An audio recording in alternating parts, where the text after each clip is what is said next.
Welcome to Saturday Morning Meeting for Suppliers, presented by 8th and Walton, the premier destination for supplier development, and sponsored in part by Dun & Bradstreet Credibility Corp., the leading provider of credit and credibility solutions for businesses. Many of this week's top headlines are about international sales. Well, that's fortuitous because our featured guest is Ron Tiarks, former Senior VP of Walmart International and now EVP of International Sales with 8th and Walton. Ron addresses the burning question, are you ready for international sales? But first, our headlines. Target's decision to leave Canada is still making headlines. The CityWire notes that Walmart recently opened 11 new supercenters in Canada, bringing the total number of Canadian Walmart stores to 394. The CityWire also reports that Walmart plans to open a total of 35 supercenters in Canada this year. Meanwhile, Seeking Alpha published an analysis of how Walmart might be able to capitalize on the demise of Target Canada. The analysis notes that while Target's failure creates some opportunity for Walmart, it also provides opportunity for Walmart's competitors. As a result, Walmart will have to plan a careful strategy for the Canadian market. We'll keep you posted on this developing situation. World food security remains a major issue for both the government and private sectors. Now, as you might imagine, Walmart is deeply involved in the development of policies that address worldwide food production and distribution.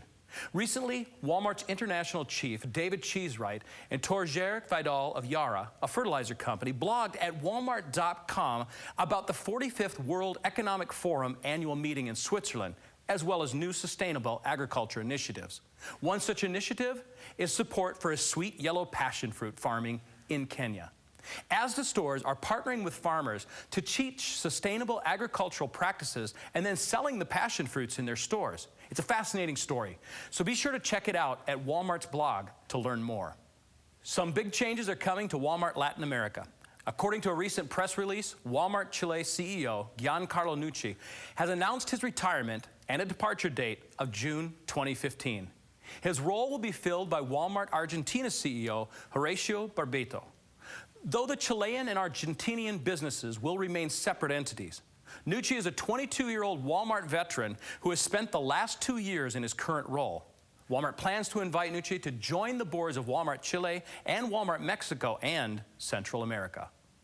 More news on the Family Dollar sale. The Charlotte Observer reports that Family Dollar shareholders have approved the sale of Family Dollar to Dollar Tree. The two businesses will remain separate entities, though the article notes that it isn't yet clear if any Family Dollar stores will close after the takeover. Walmart has joined Amazon and Google by debuting its own video streaming device. PCMag.com reports that Walmart has launched the Vudu Spark, a small device that users can plug into a television to watch movies, TV shows, and other media. PCMag.com reports that consumers can get information about the device at www.vudu.com/spark. True to form, Walmart has priced the Vudu Spark at $10 less than Google's Chromecast. After these brief messages, Dr. Matt Waller gives some great tips on inventory, and then Nimeshh Patel of Drawbridge discusses the idea of digital strategies and startup partnerships. K-Stack, the leader in collaborative retail consolidation programs. We offer the supply chain expertise needed to navigate the challenges of selling products with the world's largest retailers. And we provide customers with a customizable, scalable, environmentally sustainable supply chain with the same advanced technology typically used by larger rivals. By leveling the playing field, K-Stack lowers distribution costs and increases overall margins. K-Stack, retail logistics is what we do.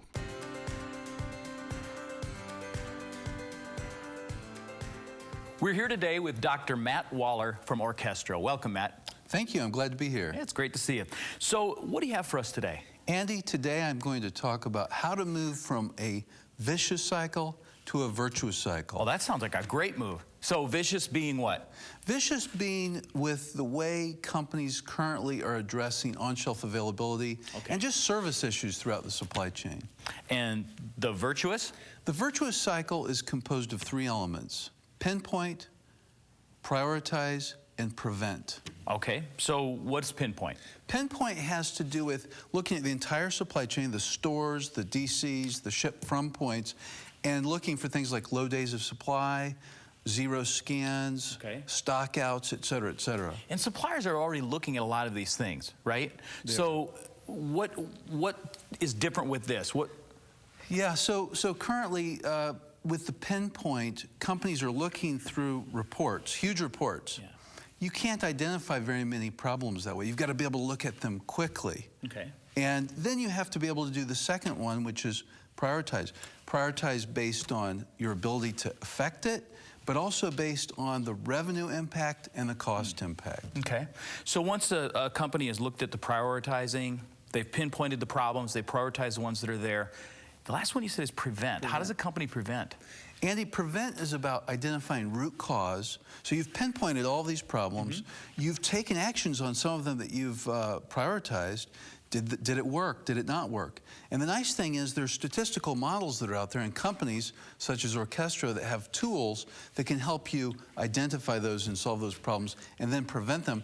You talk about a virtuous cycle. So what you're saying is prevent it, do it again, prevent it, do it again, and keep that cycle going. Yeah. Exactly. Great. Well, hey, that's great news for suppliers and good information for them today. Matt, thank you so much for coming in today. Thank you, Andy. All right. We'll be right back.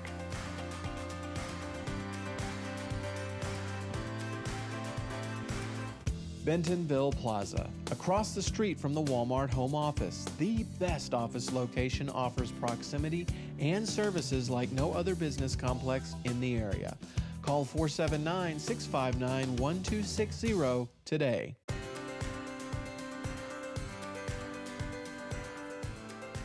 Welcome to the Retail Edge. This is a new segment dedicated to improving suppliers' competitive advantage. We hope you enjoyed swimming in a sea of data. But there was more to explore in terms of innovation and entrepreneurship that should be important to retail and suppliers. So we're glad you're here. And this week in the inaugural episode, we've got Nimeshh Patel, Vice President for Drawbridge. Thanks for coming, Nimeshh. Thanks for having me, Jeff. Give us a little bit of background on yourself and Drawbridge. Yeah, I run Drawbridge's business in Europe. We're a business that is effectively part of the advertising industry. My job is to find a repeatable, scalable business model for Drawbridge in Europe, and we've just started that over the last year or so. How long has Drawbridge been around? It's been around for 3 years. It's an identity solution company which effectively is trying to build an identity solution for marketeers to push marketing messages across multiple devices. Got it, got it. And you've been in this space of digital marketing and online advertising for a long time, senior player at AOL Europe. So I know you've got some really interesting perspectives. What do you see as the major trends that are going to change retail globally? Well, we've already witnessed a major change in retail over the last 10 years where we've seen, the likes of Amazon and Netflix come to market with principally retail offerings in the online space. So there's been a massive migration towards consumers basically procuring goods, both in an offline environment within retail and also in an online environment.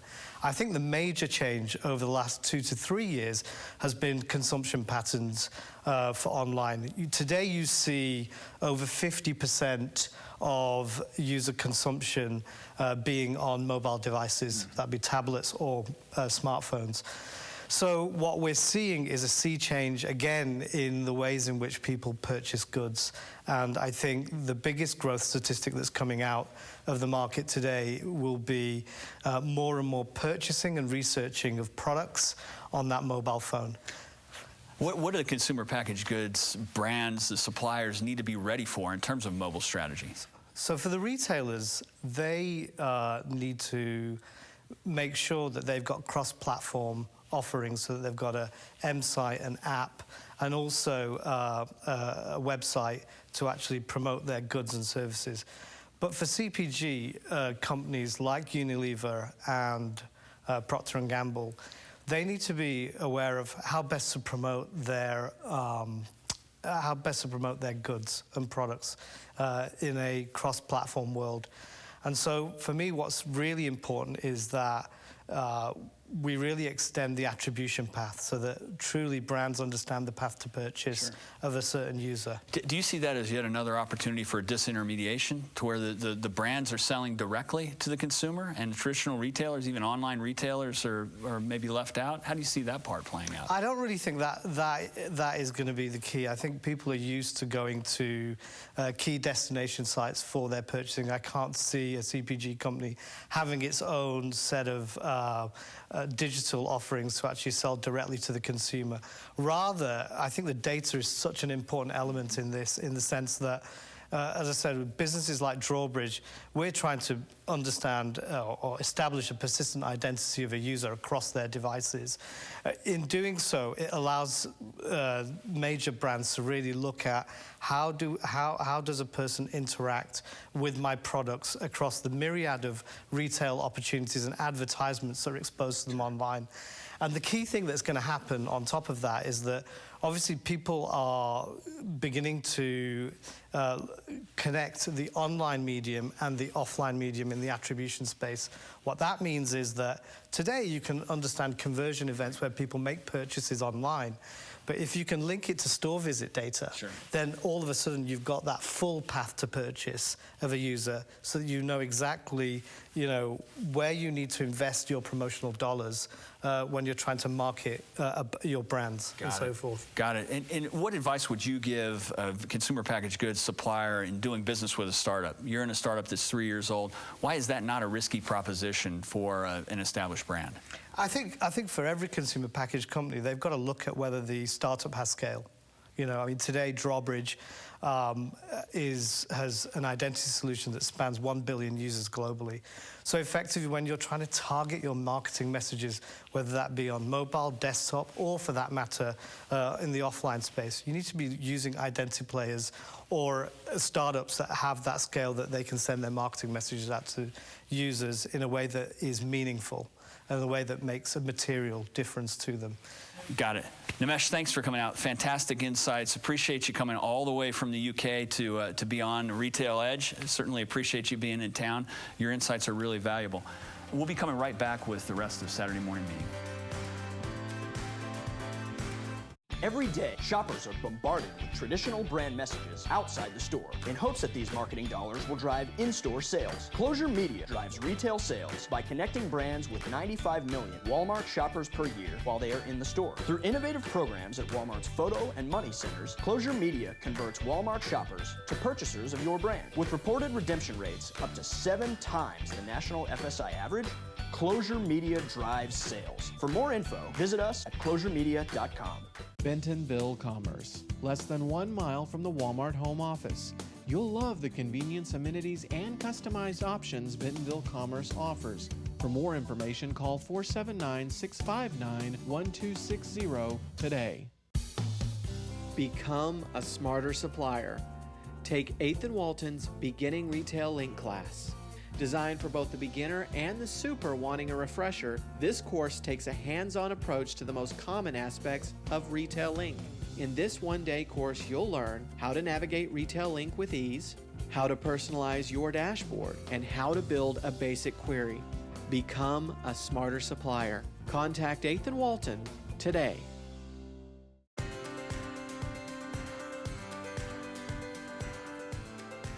With me today is Ron Tiarks. Ron has had a successful and extensive career with more than 30 years of professional service in the retail industry. Welcome, Ron. It's great to be here, Andy. Thanks. Great to have you. So tell me a little bit about your history in retail. Well, I've been in retail for over 30 years, and I was fortunate enough to start with Walmart in 1979 and work my way up through the company. Their first year was $1 billion year was in 1980. 1980. And, like I said, very few of us at that time were able to enjoy what the beginnings of the company looked like, and I was very fortunate to be there. So you started off with the company as what? Were you like assistant manager? Started off as a stockman and worked my way up. So I went through all the levels: assistant manager, store manager, co-manager, district manager. I finally moved into the head office in 1991 as ops coordinator and development person. Okay. And that was a very fortunate position because I was able to work with Dean Sanders and Bill Fields at a very strategic level and coordinate amongst all the different head office divisions, supporting the stores. So great experience. And then from there, I went on and became some international experience as well. Then, right. From there, I going into Walmart Germany was a great experience for me. Definitely stretched me, and a very, very unique experience. Being able to take Walmart overseas. So today we're going to talk a little bit about international. And if a supplier wants to take his business international, what are the first steps? With your experience, what are the first steps that a supplier needs to do? Well, one of the first steps is just answering the question, why? And if the tone goes something like, I want to expand my business, then you know they're not ready. If it goes something along the lines, hey, I have a value proposition for the customer that the customer understands, then you're going down the right path. You've got the right attitude and the right approach. So tell me a little bit about Sam and kind of his approach to things. When he was growing his business, what did he do? And how does that really kind of help a supplier? Yeah, Sam was a student of the business. Okay. And, if you ever got to watch him in action, it was amazing to see how intense he was and how driven he was. And you got to experience that in a few different ways, right? At the store level, when you were a store manager, as well as at the corporate level. At the corporate level as well. He was involved in just about definitely every aspect of the company. And, his ability, his intuitive knowledge was really amazing, but that wasn't by accident. He was a student of the customer, a student of the business. And, a near expert in just about everything, every aspect of Walmart's business. And it was really through the work that he did, right? Going out to the stores, going out to locations. I mean, when he was going into a territory or into a certain part of the country, what did Sam do? He set the example for us. As a store manager, I had him visit the store several times as assistant manager, but it's a very unique experience as a store manager. And I was able to experience that a couple of times. And when you get the phone call that he needs to be picked up at the airport, you definitely have a little adrenaline flowing, Sure. and you're really excited to go see him. So picking him up at the airport, the guy's intense from the word go. Mm-hmm. Very polite, asks a lot of questions, 1,001 questions on the way to the store, whether it be about the competition, the people in the store, what's going on in the community. He just rattled off one question after another. But once he hit the store, it was all about the store associates, the customers in the store. And it was amazing to watch how he worked that. So did some of the things that he brought to you, did it make you a better manager? I mean, as far as the thinking about the community and all of the other things that he was asking as far as those questions go. There is no doubt that those challenges made you look at things differently and deeper than you would have. And after that experience, you never quite saw anything the same again. So why did Sam visit stores? He wanted to learn the market. Coming to my store in Fort Dodge, Iowa, he was there to see the store, but it was more about seeing the markets. He was looking for new locations, trying to understand the communities, what was going on. And yes, he visited. I suppose back in those days, you couldn't just Google everything, right? No. You actually had to be there, and you had to. You did not have an intense database of what was going on. It was something you had to see and experience and learn. And he loved doing it, and he did it all the time. So, okay, I do have to ask you, where did the squiggly come from? Well, first of all, the Walmart cheer. Okay. Came from his traveling to other countries. He actually saw it in Korea. Really? Yes. At a Walmart store or with a competitor? No, it was in a factory in Korea, and he saw them start off their day with a company cheer. So he brought it back to the U.S. and implemented it at Walmart. And the squiggly? And the squiggly, a lot of old timers know this. I mean, at that point in time, in the mid 70s, early 80s, you had fonts that were unique, and the hyphen was a squiggly. Oh, it wasn't just a straight line? It wasn't a straight line. Okay, see, that always confused me. I could never understand what the squiggly was about. Well, thank you for clearing that up. Before we hear more about Sam's visits, let's take a quick break. Saturday morning meeting, we'll be right back. I think our MBA is different in several aspects from the traditional online MBA programs. We're teaching a methodology that has proven to win. In our school, learn something on Monday, and on Tuesday morning, put it in practice. It's real stuff with real action to accelerate careers. Retail Solutions is the market leader helping advance reporting and analytics with Walmart suppliers around the globe. We manage the data for you, automate data integration, attribution, and reports, and then help you focus on activities that will drive the most value. To do this, RSI works with you to perform a business value assessment to identify the largest value opportunities in your business. If improving results in sales through better insights and execution and efficiencies are important to you, contact RSI today.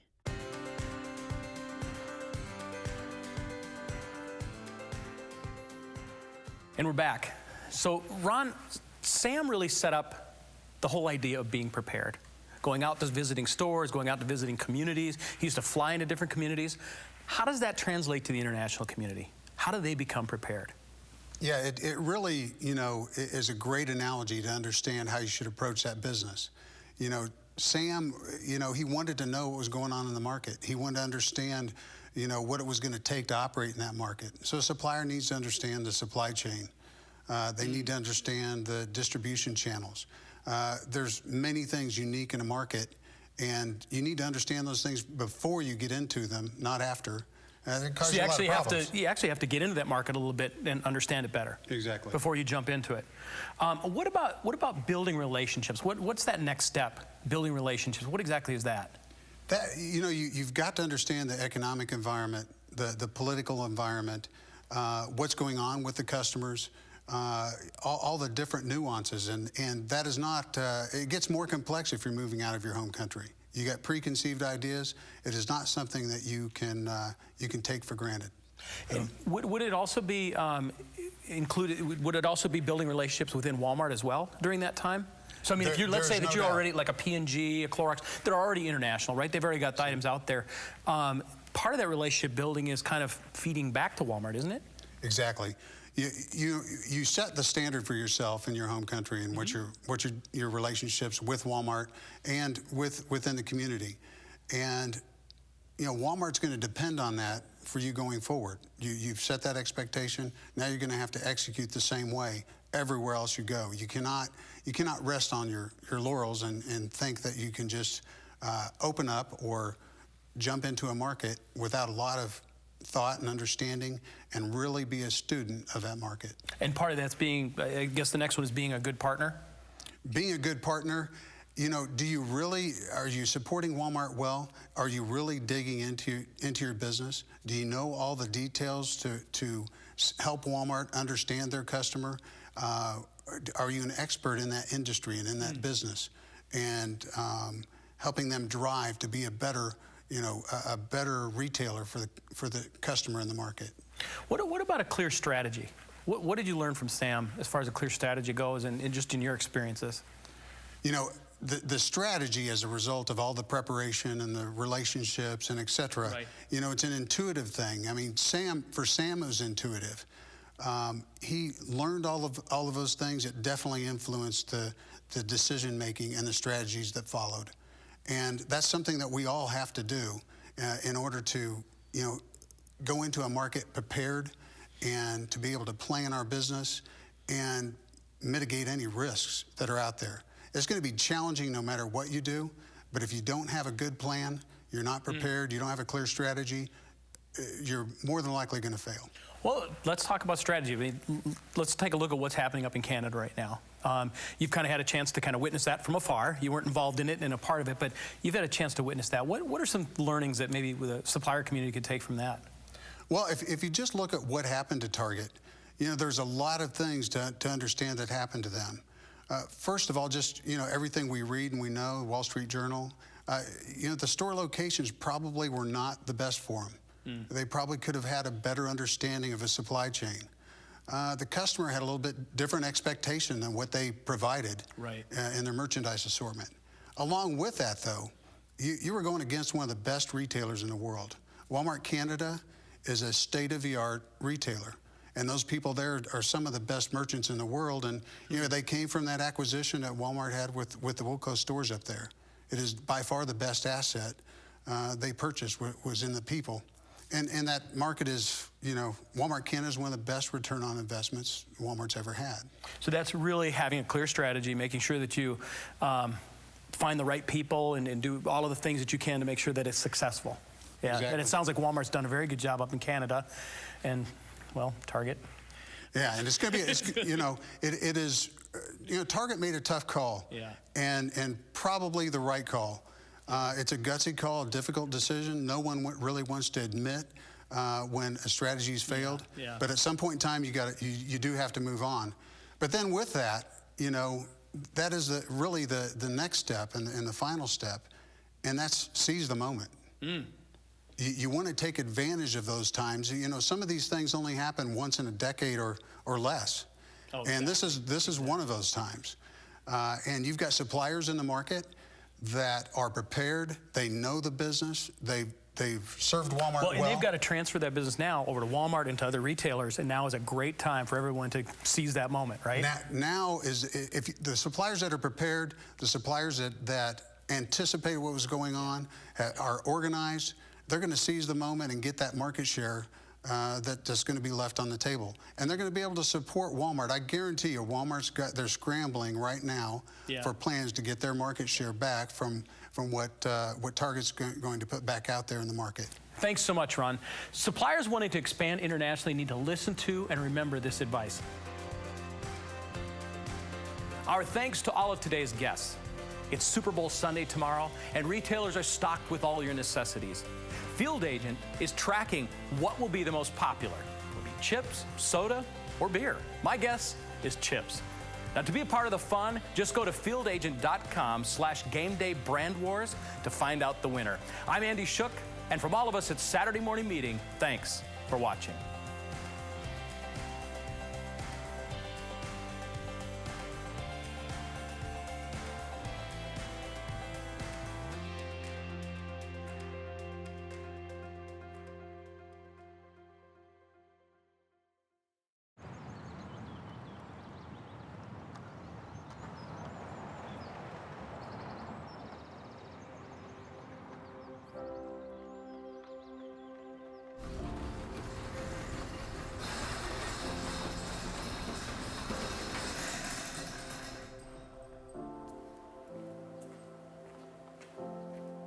I walk in every day and I just take a deep breath and I'm like, I can't believe where it's gone, where it's come to. Blood, sweat, and tears, and then some, everything to build the company where it's at. I'm Billy Westbrook, and Scrub Blade is an idea I had. I wondered, why don't wiper blades scrub your windshield? If they're going back and forth, why don't they scrub the windshield while they're doing it? You know, I was making barely any money to survive. I was living on an air mattress at a friend's house, completely stripped down to nothing. It's just me.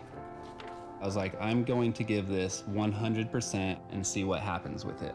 And that was in 2006. It's 2014 now, and I've never stopped. In the journey of Scrub Blade, we had a huge opportunity to do a big test with Walmart. And if I would have worked all those 8 years and neglected my business credit, I wouldn't have had the biggest opportunity of our journey. Dun & Bradstreet credibility is a huge partnership for Scrub Blade.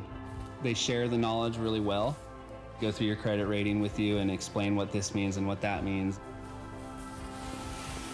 We're starting a big test with AutoZone, and I mean, they're the largest automotive retailer in the world. It's going to take our company to the next level and beyond. What drives me, what keeps me going, is my family. Yeah. My job is to take care of my family, and it gives me a lot of pride to know that I can do that. And at the same instance, Dun & Bradstreet credibility is taking care of me, or my entity, Scrub Blade. I mean, it's still a small company, but big in my eyes. We want to have fun with it. We want to bring people in along for the journey. You know, life's a journey. Get a clearer view. That's what Scrub Blade's tagline is, and it means everything.